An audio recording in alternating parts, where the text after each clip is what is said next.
Ndewo no Igbo mma ana m ekele unu. Ọ ka bụkwa nwanne gị nwoke onye ezi Kevin Obinna Alisi. Ana m ekele gị maka mmasị gị isonyere anyị na Mbara Ugoamaka Global.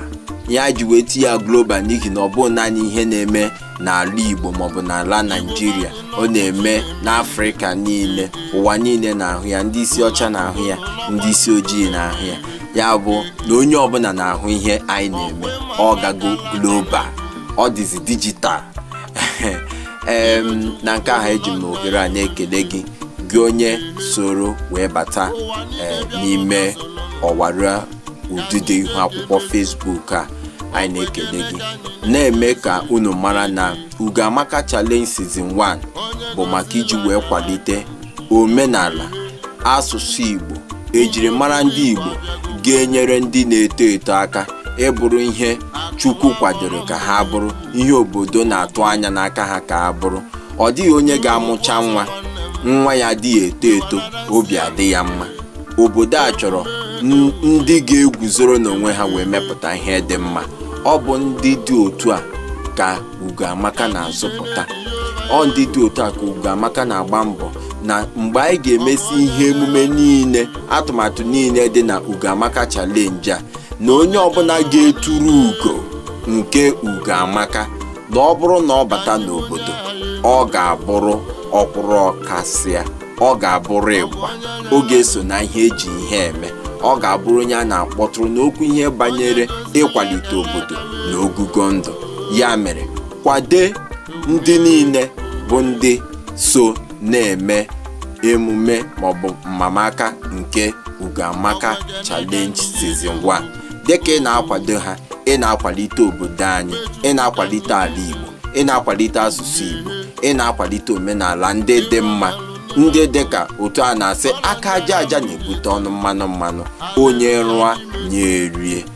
Ịghọtago ihe ndị a niile bụ ihe anyị na-akwalite. Ọ bụ na mmadụ ghọta na aka aja aja na-ebute ọnụ mmanụ, ọ ga-akwụ ngana, ọ ga-abụrụ onye a na-abụ asị ka ejebe ọsị mba ka a nọrọ n'azụ. Ọ ga-abụ onye na-eji uche ya eme ihe, n'isi otu a wee mee obodo anyị ga-adị mma. Ihe ndị anwa na-eweta mbuli elu na ọganihu ga-apụtacha. Ya mere anyị na-akwalite Ugoamaka Challenge a, na-asị onye ọbụla tinye aka hụ na anyị siri ụzọ dị otu a wee kwalite ejirimara ndị Igbo ndị anwa dị mma. Chetakwa akwụkwọ a bụ akwụkwọ a anyị ji wee na-eme amamaka Ugoamaka Challenge Season 1. Akwụkwọ a bụ akwụkwọ ndere nke isiokwu ya bụ Ugoamaka. Isi abụ a bụ ihe niile ga-eme ka obodo bụrụ ịgba. Ị chọrọ ka obodo anyị bụrụ ịgba, ị chọrọ ka Igbo bụrụ ịgba, gụrụ akwụkwọ a bụ Ugoamaka, gụọ ya, ị ga-amụta ọtụtụ ihe n'ime ya. Ozi pụrụ iche m na-ezi ọha na eze bụ ndị na-abata n'ihu Facebook maọbụ Facebook grupu nke Mbara Ugoamaka Global.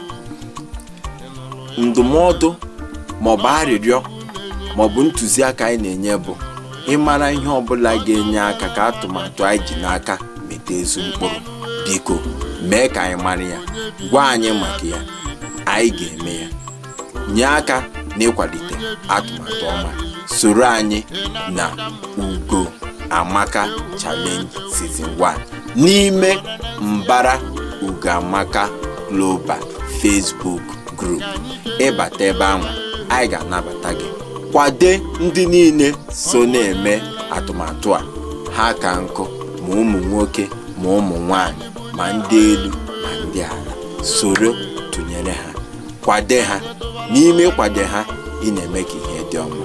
Eji m ohere a na-asị gị ka Chukwu gọzie gị, mee gị mma, eluigwe mee gị mma, ala mee gị mma. Ị ga na-eje na-abata, agwụ ije aga ama gị ma ọlị.